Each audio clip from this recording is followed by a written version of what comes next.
What's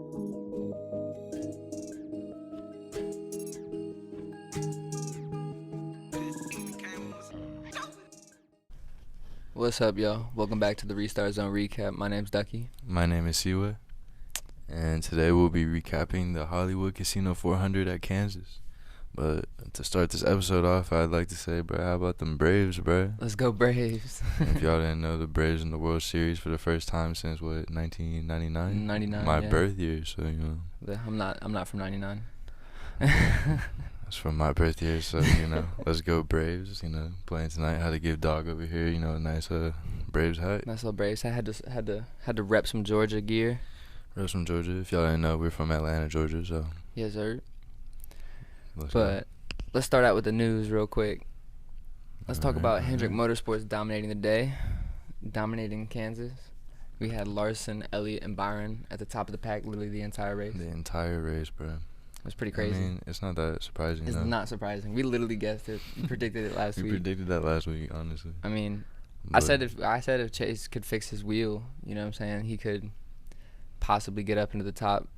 I literally said top 5, even possibly top 3, and he literally got second. So, yeah, I mean, could have guessed that. he needed that too. Hendrick Motorsports had a good day, but Penske really kind of fell off. Penske did fall off. Didn't necessarily fall off, just had a bad day at racing. Same with Yeah. Joe Gibbs. Joe Gibbs had a hard time too. Not It too was, bad though. It was mostly like Hendrick cars up all day. All day, because I mean, you Really. had Blaney had an accident, Truex had an accident, Kyle was lacking in the pack, and then no one could touch Hendrick. So I mean, that's how it Especially goes. Keselowski too. Keselowski, he had that wheel problem, had to go to Mhm. pit, got a couple laps down early in the race. It was just not what he needed for real. But I mean, he But- fought back. Yeah, he did fight back. What did he finish? I didn't think he finished. Keselowski? Oh yeah, no, he finished way late. Hold up, he finished real far back. But he finished though. At least he didn't DNF. He could have He's still, DNF'd. yeah, he's still only 6 points behind the cut line. So really, he could. Keselowski at 17th. That's not too good. That's probably not where he really wanted to be, but that's not too bad. Yeah. That's why you can't mess up those early in the races, Yeah, because then you're just fighting back for the position literally the rest of the time. Kind of sucked. Yeah. And just to kind of double down on Hendrick's dominating the day, Austin Dillon really got loose on turn 2 with 44 to go, crashing Blaney into the wall hard. That's just so unfortunate for Blaney, bro. Putting him out the race entirely, giving him a DNF, forcing him to accept the DNF. You could definitely see how hurt that man was after his He was pretty upset. race interview. I He was mean- pretty mad. I mean, I mean, when someone that's not even in the playoffs crashes a playoff racer, bro, it's a terrible time. it's I mean, terrible. and I mean, you could say that Austin Dillon didn't really have any option but to tap Blaney because he was just correcting, and then Blaney trying to overcorrect himself from going into the inside wall at 150. He cut the wheel back and ended up hitting the outside wall at 150 hard, completely ruining the right side of his race car.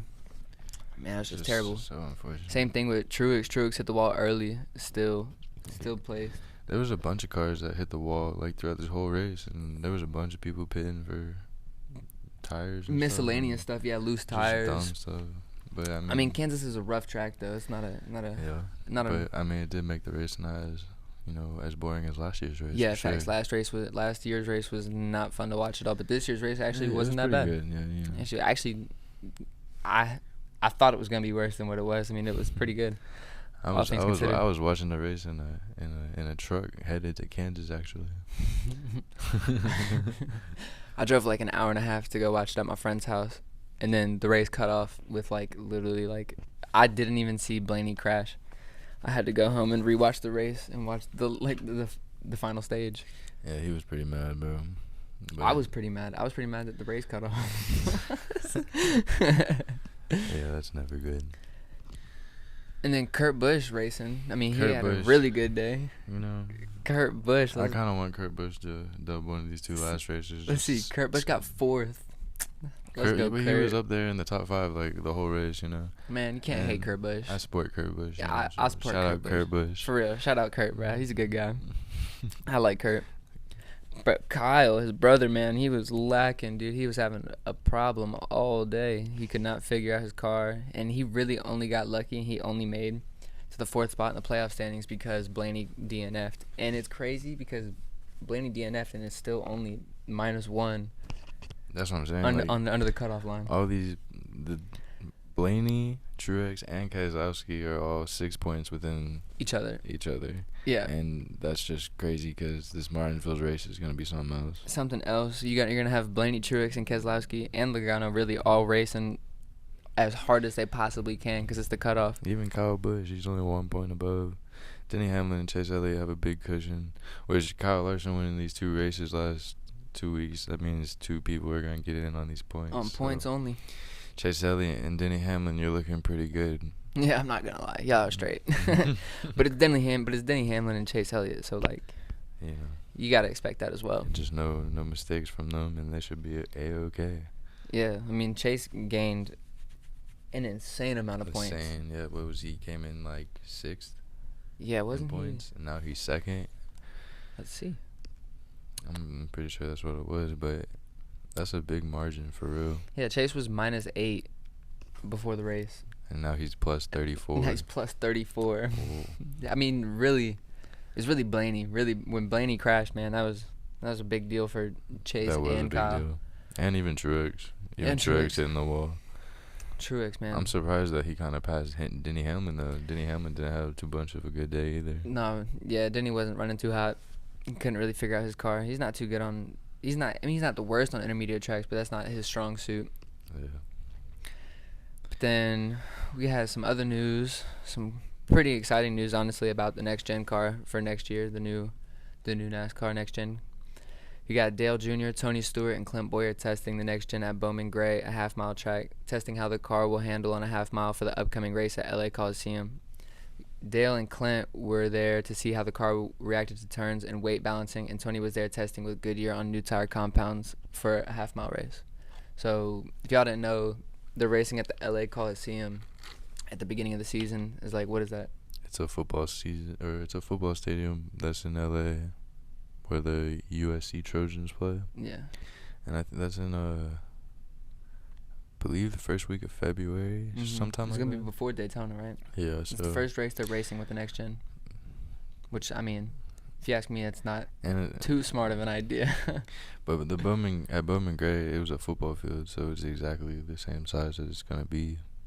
So that's why they were testing there. Yeah, at Bowman. And I'm sure that Dale Jr. and Clint Boyer being able to test the next gen car, they were put a smile on their face. Oh yeah, for sure. They were talking about wanting to do it. I would like to see them at maybe a bigger track, maybe like Richmond, or even, I don't know. I would even like to watch them race the Charlotte Roval. I mean, they had the Roval testing. I would have liked to see Junior and Boyer and Tony out there racing at Roval. But I mean, hey, what can you do? It is what it is. The Bowman Gray track has like zero bank, literally zero bank. So Right. it's really weird watching them race, and they get loose on every single exit and entry. So like, It's just gonna be. I mean, seeing that one car is cool, but seeing the 20 cars that's gonna be out there for that 20 exhibition cars race, on a half-mile track, that's like literally half the track. It's like of cars, just cars. So it's gonna be pretty tight. If y'all thought passing on a road course was difficult, not even difficult, but if you thought passing at any other road course or any sort of track, short tracks, yeah, it's wraps, because there's nothing that's gonna touch Bowman Gray, or not even Bowman Gray, but the Coliseum, because Coliseum it's is a just small gonna be place. impossible for those cars to race around there and not get hit. Yeah. Like hit each other, scrape each other, whatever. Yeah, I also think they're not gonna race too hard, because it's literally the first race. Exhibition It's an exhibition race, the first race of the year with brand new cars. Their new car. Like, I don't think they're gonna be racing all hard. But I mean, I think it's good for NASCAR to be stepping out into new territories. Going out to LA, That's what racing they in got to LA. do. There are Yeah. even some slight talks of a street race. So, NASCAR's trying new things, and that actually brings me to my next topic, which is earlier in the week, Adam Stern from Sports Business Journal published an article with NASCAR executive Ben Kennedy talking about the sport's 10-year plan and how they'd like to possibly race in foreign countries and possibly even adding street races to the schedule. Adam tweeted, NASCAR has hinted at it that it's going to strip more poor-performing tracks of their races in the coming years and is preparing to invest heavily in new ideas like a street race. So basically, poor attending tracks might get their race stripped off the schedule, and they might not race at those tracks that year. So I feel like, in my opinion, I feel like it's a little late for them to start doing all that. yeah, right. But I mean, hey, you know, Better late than never. taking baby steps is, you know, your first thing you gotta do. So I mean, with some of these tracks, you know, a lot of people don't watch them because I better it's say just like they're boring. they get boring. Not you even- know, if you're just not interested into like the racing aspect of it, you know, Yeah, then you're not gonna want to watch Not it. gonna want to watch it. Yeah. So. Like you have hardcore NASCAR fanatics that don't even want to watch these races. Like, what do you want them to do? Exactly. So we just gotta, you know, Just a couple of tracks that are possibly in the blender is Texas Motor Speedway, Atlanta, New Hampshire, Las Vegas Motor Speedway, Dover, and Michigan. Which I was actually pretty surprised to see Dover on there. But True, but I think that's just because it's in the middle of Delaware. yeah, it's literally in the middle of nowhere. But that's a classic track. You can't get rid of that. They're not. I'd be kind of upset if they got rid of Dover. Yeah. And I'd be upset if they got rid of Atlanta just because we live here. But Yeah, I mean, I'd be very Atlanta is the only track out of all these at the current moment that's taking steps to, you know, Renovate. Yeah. renovate and try to, you know, make the fan experience better. So They added degrees to the bank. So we'll see. hopefully they're gonna pick up some speed. You know, we'll see what's up with it. But NASCAR's not going to take away any of they're not going to take away the Southern 500, Oh no. the Coke 600. They're not going to take away any of those races because they know better. They're not going to take away from Talladega or any high-performing attendance tracks or high-revenue TV broadcasting tracks. Just because it's not even – most tracks make all of the majority of their money from TV broadcasting. Like not even fans and merch and all that Yeah. stuff. So we just need – It's like 75% of it is just TV. Yeah, and NASCAR hasn't even taken steps. Well, since Corona, NASCAR has really cut back on the at-track experience just because they don't want. The coronavirus getting out. Yeah, they don't. Yeah, they don't want what's it called? Extended track time or extended track experience for exposure to Corona and just. And all that stuff. Personally, I think it's dumb because you got people sitting out in the parking lot for 2 days ahead of the race anyway. It's still doing the same thing. Doing the same thing. You just can't go do all the fun stuff and amenities that most tracks are known for. Like some concession stands aren't even open, or most of the haulers, they took away most of the haulers. Like you can't even do that. It's kind of lame, but I think that if NASCAR wanted to take correct steps in the right direction and getting more fans to come in, I think it would be a good thing to do to bring in not necessarily gimmick races like the Bristol Dirt Race, which is cool, like to have that one on the schedule, maybe even two on the schedule if you really wanted to do it somewhere else. But the gimmick races are cool and all, but I think that if they stepped up in the at-track experience and, you know what I'm saying, just tried to... No, they just got to get back to their old ways, you know, just coronavirus made everything... Closed. Which is lame. And I know everyone can relate to that. So. Yeah, I know y'all feel us on that. But still, we don't want to have to tell people to come out to races and have people come out to the first races and then it's not what it could be, because it could be something absolutely extraordinary. Yeah. Which it still is. It's still a lot of fun. It's still fun. Still a lot of fun, but it's just it's fun if you didn't know what it was. What it was before, yeah. But, either way, they're taking the right steps to get it back in track, so. Yeah. Not too bad. Out of the way, we're going to talk about the finishing positions at Kansas and our predictions for Martinsville. Yes, so, you want to go ahead and read off? Well, so Kyle Larson got first. Obviously won the race, won the past 3 races, right? What a goat. Low-key goat. 9 races. 9 races. 9 wins this season. Really low-key 10. 9 races in a season. That's crazy. Shout out Kyle Larson. He also got the Busch Pole Award, so clutch. It's like I don't even know how many Busch Pole Awards he got this year, but he's a goat for real. That man he's won He's won 3 straight races, twice this season.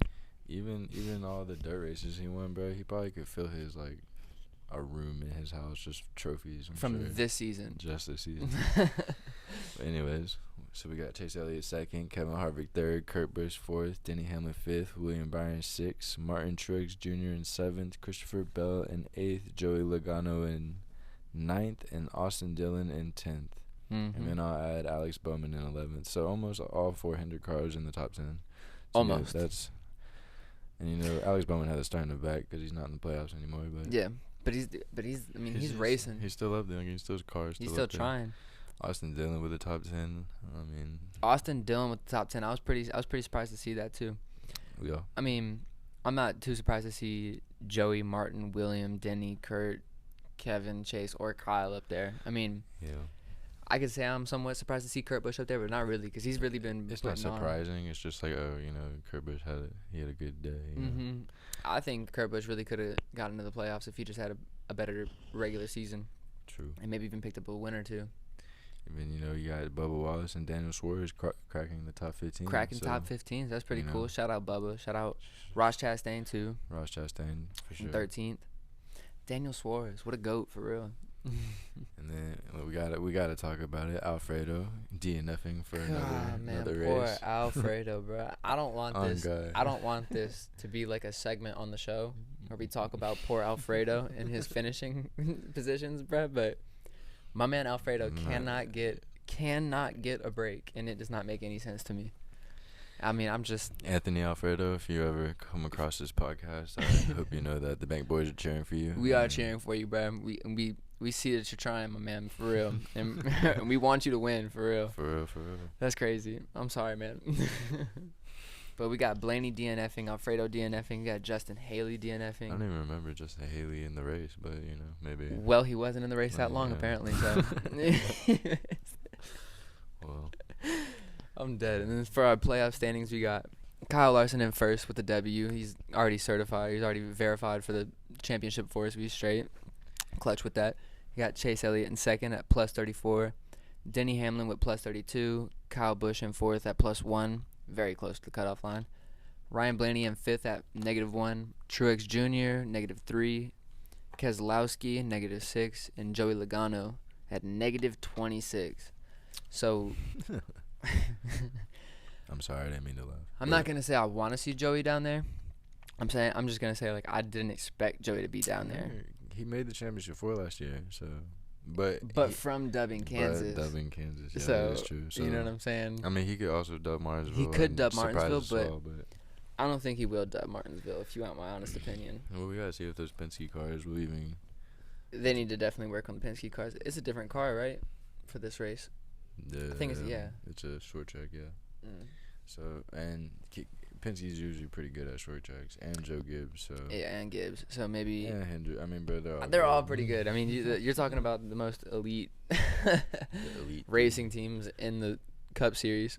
And I would even say I would say Stewart-Haas Racing, but really it's just Kevin Harvick. I about to say it's really just Harvick with Haas. Really, and I mean. I'm surprised. I was actually very surprised about how well Harvick and Chase were racing with each other. Because, clearly, after they sat them down and put a pacifier in their mouths because they were being babies, you know what I'm saying? Told them that there'd be repercussions if they keep racing and crashing each other. But, which, I'm not the biggest fan of it, but I'm not going to sit here and say I condone hard racing, not hard racing, but aggressive racing. But that's the whole sport, man. That's literally the whole sport. The whole sport is the beef, the rivalry. That's how. But I feel like eventually, every league in the sports world has to step in. At one point, yeah, true. So. And Harvick crashing Chase at the Roval was completely out of line, out of line. That was. It was literally there was no reason for him to do that. He had no reason to do that. But Chase did have the last laugh. He chased him down to the wall at the Roval. So it's pretty funny. But Harvick, they looked like they were. You could tell that they don't like each other on the track, but they were definitely not. I wouldn't say keeping distance because they were bumping and drafting each other and side drafting each other. But speaking of that, during the race, I forgot which lap it was. It was towards the end. It was Chase was starting up front and Harvick was behind him. And on the restart, Harvick just pulled left and they didn't even try to push Chase, and they made Chase go all like back to 10th, like that. So like, that just shows like he's still a little salty about it. Even Harvick, like, that could have helped Harvick, just pushing the car up front. Like, that could get him up there, too. But but he's selfish. He's selfish. His ego wouldn't do it, bro. His pride was too big. His pride was too big for Kansas Motor Speedway. Harvick is just an old man, crotchety old man, truth be told. And, I mean, I like Harvick. Like, I really don't have anything wrong with Harvick. He's, like I said in the last episode, arguably one of the best drivers on the track today. So I mean what, he has like 50 something wins or something. Yeah, he's goat. I mean, he's really a goat on the track for real. But he just needs to leave my man Chase alone for real, because it's getting annoying. Yeah, and then so speaking of Martinsville, yeah, we'll be at Martinsville coming up. At Martinsville in a couple of days. And we'll be out there vlogging and all types of stuff. But what is your predictions for Martinsville? Who do you think's gonna push this dub? Predictions for Martinsville. Let's do. Who do you think the top 3 is gonna be? And then after that, we'll predict on the playoff standings and who makes the championship. So top 3. Yeah, let's see who your top 3 at Martinsville is gonna be. My top 3. Maybe not finishing in the top 3, but the top 3 drivers of that day. Of the day, like for the pack racing. I mean, Larson. Kyle Larson won. Yeah. I think, man, that's a tough call. I think Truex, really, truthfully, has a possibility to be in the top 3. Yep. And I want to say Kyle Busch, man. Like, I think Kyle Busch really is gonna try to step up his game and try to come up, try to come in clutch for Martinsville. Because he's gonna really be trying. He's gonna push his car to the absolute limit. Like, and if he wrecks, he wrecks. I'm pretty sure he's just gonna go out there and give it all he's got. Yeah, that's Kyle Busch for you. I mean, sums him up. And if he does badly, he'll probably blame his team. But whatever, Well, if that's what you think, I think that I think Hamlin will have a good day at Martinsville. He's pretty solid at the Martinsville track, so. Well, I'm going to go with Hamlin. Who's won? Yeah, who's won? Who's going to be one? See, that's tough. That is always tough. It's tough. It's really tough to predict what people are going to race like, especially when they don't even do practicing or qualifying anymore, bro. I mean, I would want to say Larson would be up there just because it's Kyle Larson, but in these circumstances, like, I feel like Larson's already in the championship. He's not even going to try. He's going to try, but he's not going to be trying as hard as these other 7 drivers. So. No. I think he knows that everyone else is going to be trying to race extremely hard, so he's not going to try and mess up his car. If Kyle Larson dubs this week and dubs the past 3 races in the round of 8, like, isn't that 4? 3. Wouldn't that be 4? It'd be 3. Oh. Well, 4 in the playoffs, I think. No, I think it's 4 in a row. Hasn't he won the last 3? Oh yeah, 4 races. Roval, Texas, and Kansas, and if he dubs this, that's 4. That'd be nuts. Honestly, that'd be nuts. Kyle Larson is a whole history book walking. He's literally a history book walking, for real. But that's kind of unfair, honestly.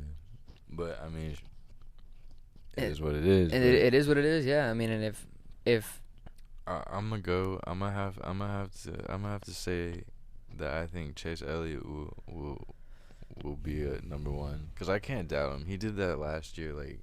He kind of shocked a bunch of people, so I can't really root against him. What, skirting in the championship for? In the Martinsville, he dubbed Martinsville. Mm-hmm. He moved on. Mm-hmm. So I'm gonna say Elliott, Hamlin, and my 3rd one would probably be Truex. Yeah, I do think Truex is really gonna have a good day. Truex. I think he's also gonna race extremely hard because he's out of the playoffs right now. So. And they're all the drivers that we just named are really good at these short good tracks, so. And they're really especially good. At Martinsville. Yeah. I mean, Martin Truex Jr. I mean, it's his name's in the Speedway. Yeah, literally. Literally, it's got the man's name on it. The man's name is on the wall. That Logano's probably gonna hit.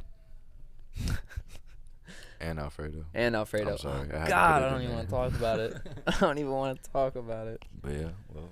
Man, my man Anthony, man. Jeez. Dude.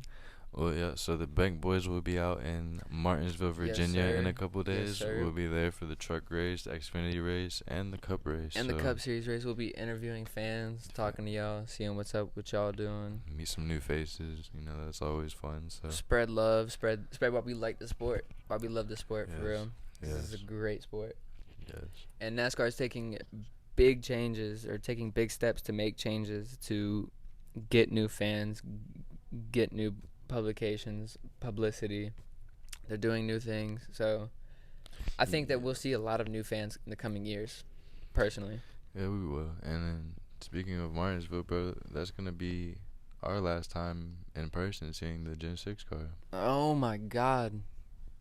Yo, that's little. Whoa. Yeah, I mean, it's exciting and it's sad at the same time, but I mean, Yo, I haven't even thought about that. That's kind of sad. That's pretty sad. That's kind of sad.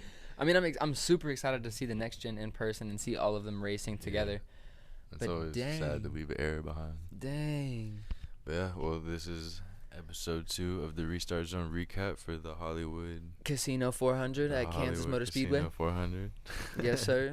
So yeah, tune in next week and we'll be back with some more content. Hopefully some content from Martinsville. From Martinsville, and we'll do another recap from Martinsville. So thank y'all and subscribe, and hope y'all watch later. Yes, sir. We appreciate y'all.